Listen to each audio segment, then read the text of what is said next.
The OJ Simpson case had the nation frenzied today. More than 20 years later, America still transfixed by a baffling murder trial and a missing weapon. Now yet another twist in the long-running OJ Simpson saga. Here's ABC's Matt Gutman. For decades, O.J. Simpson's name has been associated with fame, scandal, and controversy. Once celebrated as a football star and Hollywood icon, his life later became one of the most shocking public dramas in history. Now, with his death at 76, long-hidden truths and unanswered questions are coming to light. From his record-breaking career to the trial of the century, O.J. Simpson's life has kept the world searching for the truth. Join us as we explore the controversies surrounding O.J. Simpson and reveal the truths that have remained concealed for so long. The brutal murder. The murder of Nicole Brown Simpson and Ron Goldman remains one of the most shocking and unforgettable crimes in American history. The brutal killings took place on the night of June 12, 1994, outside Nicole Brown Simpson's home in the wealthy Brentwood neighborhood of Los Angeles, California. Nicole Brown Simpson, who was 35 years old at the time, was the ex-wife of former NFL superstar O.J. Simpson. Although the couple had divorced in 1992, they still stayed in contact because of their two young children, Sydney and Justin. Ron Goldman, a 25-year-old waiter at a nearby restaurant, was simply doing a kind favor that night, returning a pair of glasses that Nicole's mother had left at the restaurant. By chance, he arrived at Nicole's home just as tragedy struck. That fateful evening began like any other. Nicole and her children had gone to Sydney's dance recital, a joyful family event that showed her devotion as a mother.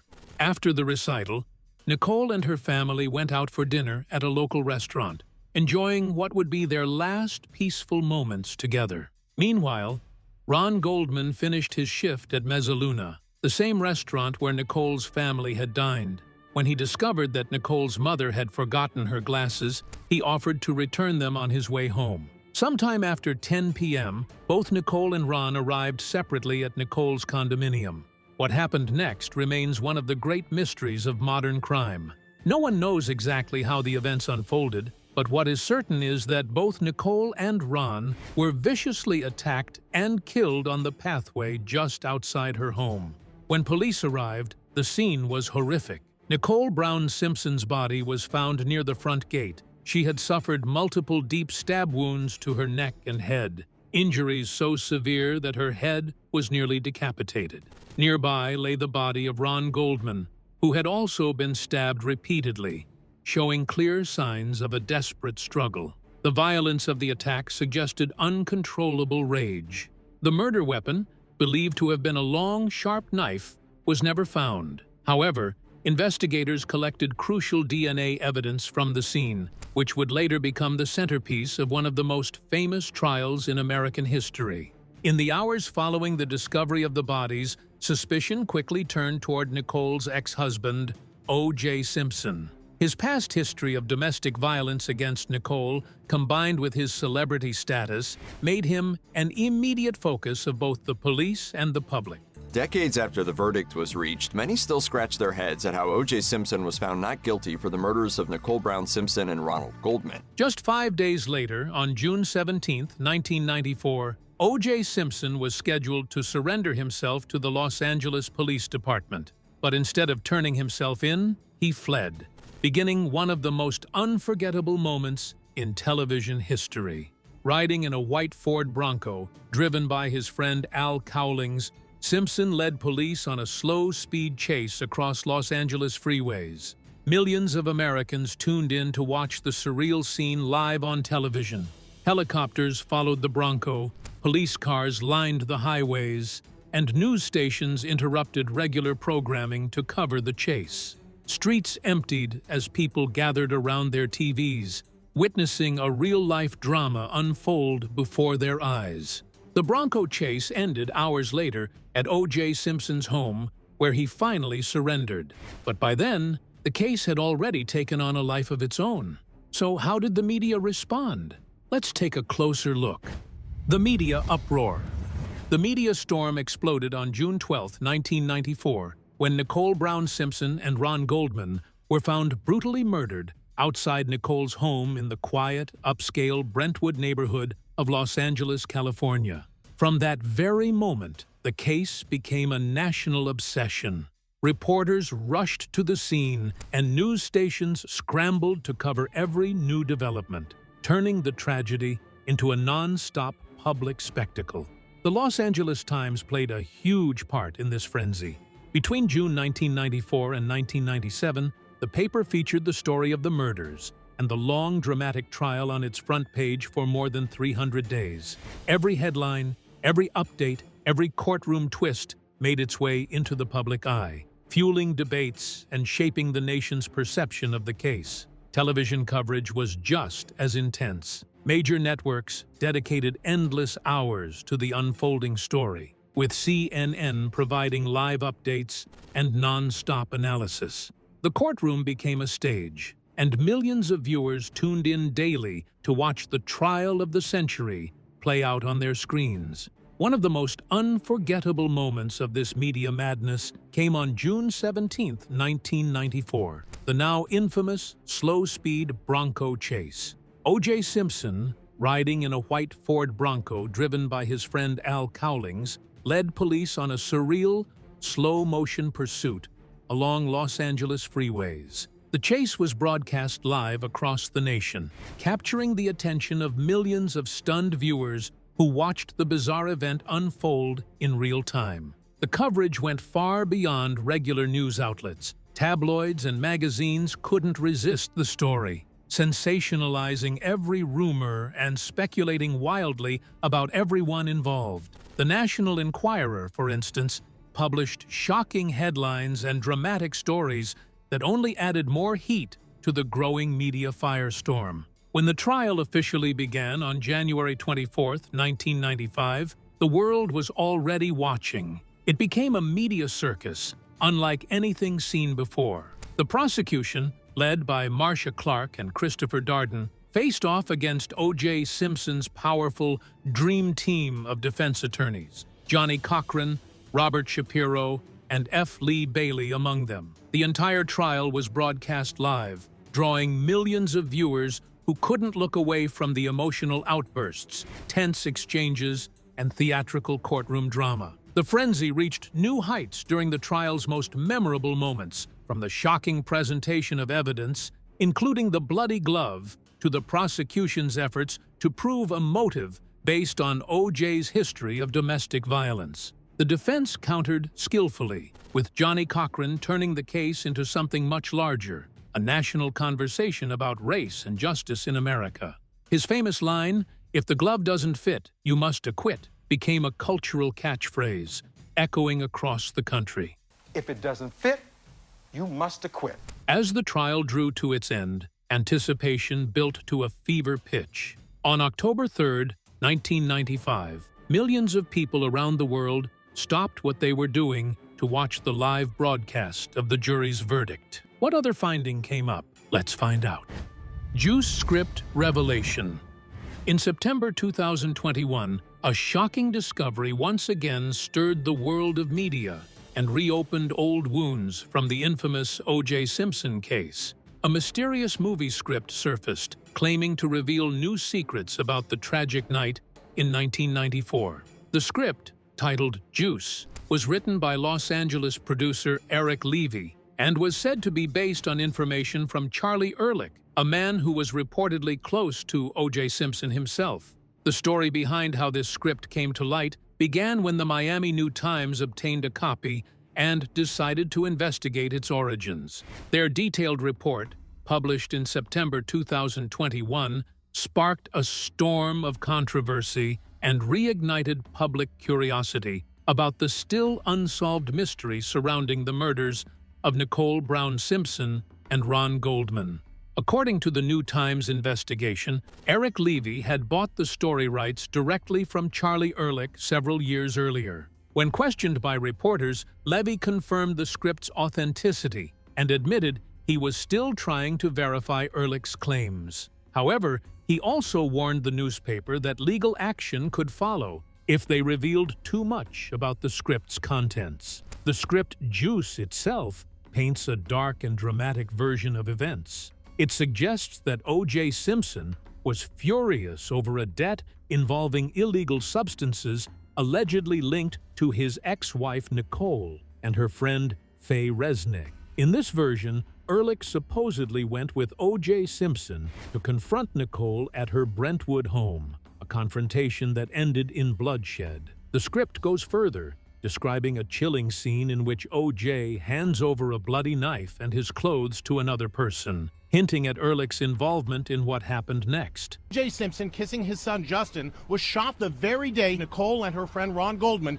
were murdered exactly 25 years ago today. Adding to the intrigue, Charlie Ehrlich's past makes the story even more controversial. He had a criminal record, including a 1987 arrest in Atlanta for trafficking illegal substances, which deepened suspicions about his connections to both the illegal substance world and O.J. Simpson. When the Juice script was exposed, it raised serious questions about truth, lies, and what really happened on that deadly night. Ehrlich denied any involvement and, through his lawyers, threatened legal action against the Miami New Times for publishing the story. But by then, the damage was done.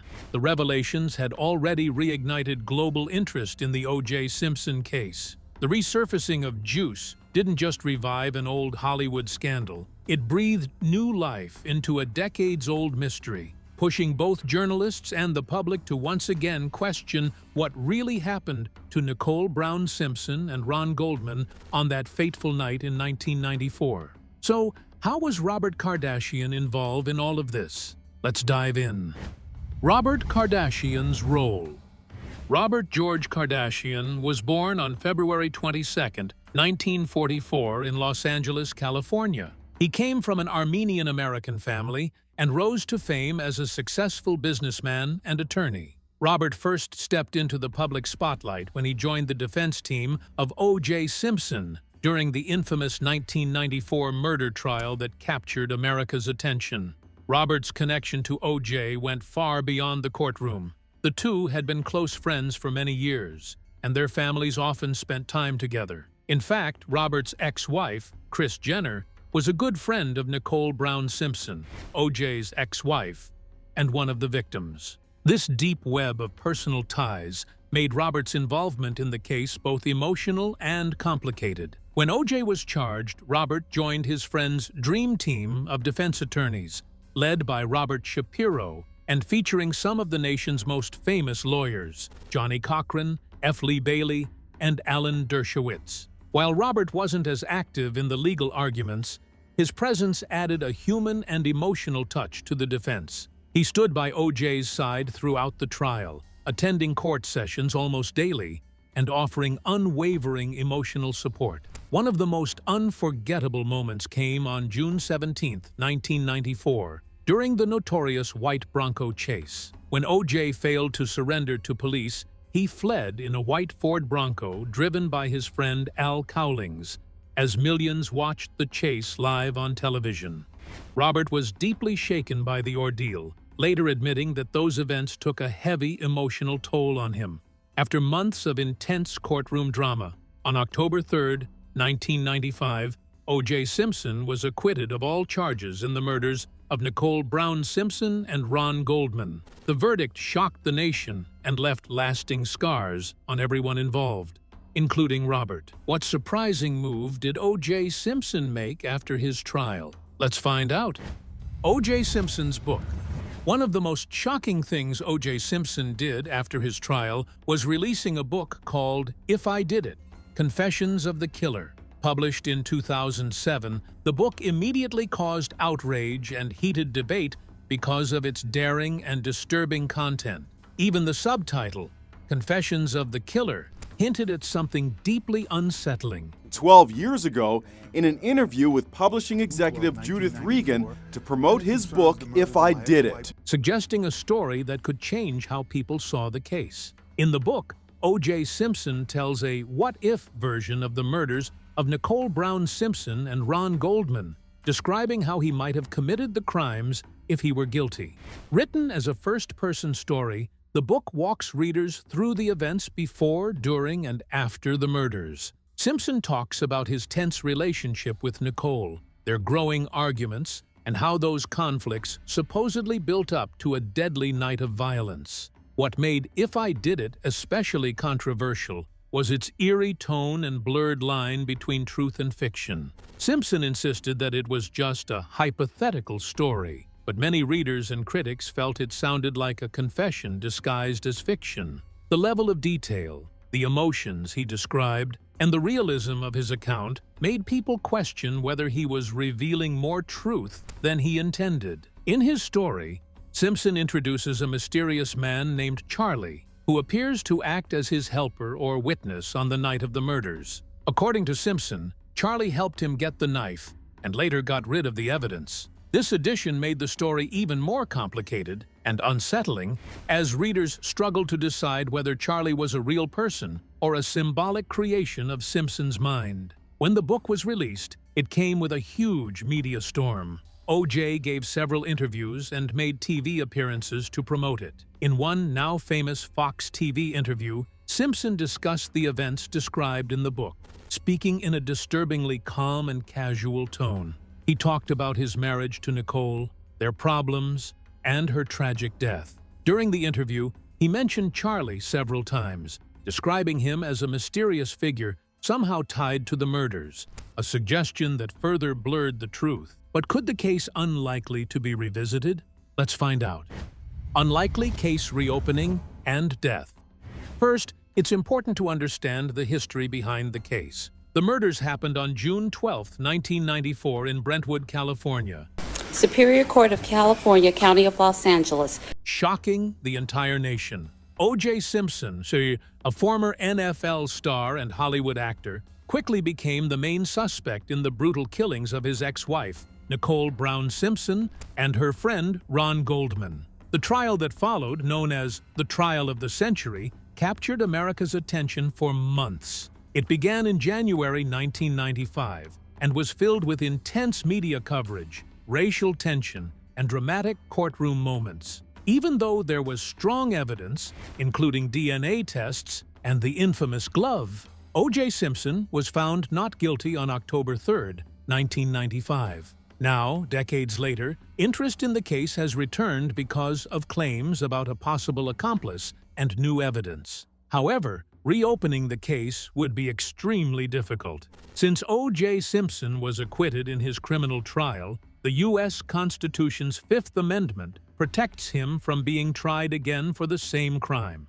a rule known as double jeopardy. This means Simpson can never legally be retried for the murders of Nicole Brown Simpson and Ron Goldman. Any new claims or evidence would need to pass very strict legal tests to be used in court. It would be hard to prove their reliability or relevance after so many years, especially considering the original investigation's complexities. Also, in criminal law, there are time limits, called statutes of limitations, for filing charges. For these murders, that deadline has long passed, making it even harder to reopen the case. Reopening it would also require a deep review of how law enforcement handled the first investigation. Any mistakes or oversights could damage public trust in the justice system, especially because of how famous and controversial the original trial was. The Los Angeles Police Department, which led the first investigation, would face heavy criticism and major challenges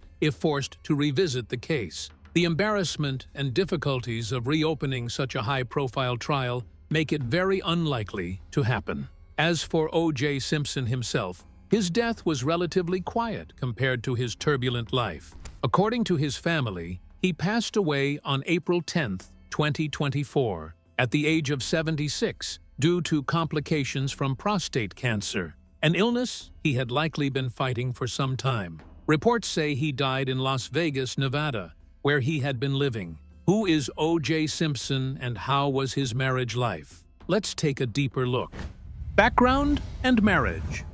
Orenthal. James Simpson, better known as O.J. Simpson, O.J. Simpson, he's no stranger to crowds, cheers, and jeers, was born on July 9, 1947, in San Francisco, California. He went to Galileo High School, where he did well both in his studies and in sports. His incredible talent on the football field caught the attention of college scouts. In 1965, OJ earned a scholarship to the University of Southern California, where he played as a running back for the USC Trojans football team. He quickly became a star player and won the prestigious Heisman Trophy in 1968, an award given to the best college football player in the country. As the football player explained, he decided to show up at her house unannounced and read her the riot act. After finishing college, OJ was drafted into the National Football League by the Buffalo Bills as the first overall pick in the 1969 draft. He played for the Bills from 1969 to 1977,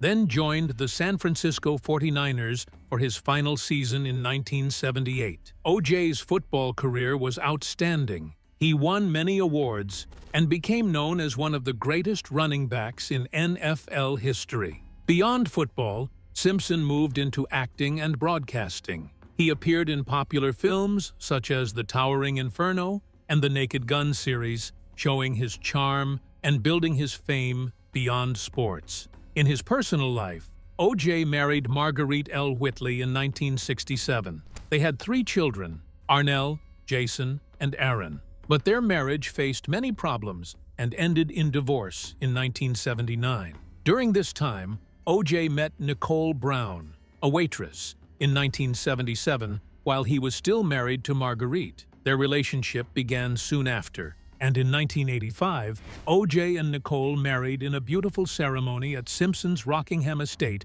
in Brentwood, California. Their marriage attracted a lot of media attention because of OJ's fame and the couple's glamorous lifestyle. They had 2 children together, Sydney and Justin, and at first they seemed to have the perfect Hollywood life. However, behind the scenes, their relationship was deeply troubled. Reports of domestic violence and emotional turmoil began to surface. There were several times when the police were called due to OJ's alleged abuse. One of the most well-known incidents happened on January 1st, 1989, when OJ was arrested for spousal battery after Nicole called the police. He later pleaded no contest and was sentenced to community service and counseling. Despite the ongoing problems and public scrutiny, the relationship continued to fall apart. The couple separated in 1992 and finalized their divorce that same year, officially ending their marriage. Yet, even after the divorce, OJ and Nicole's connection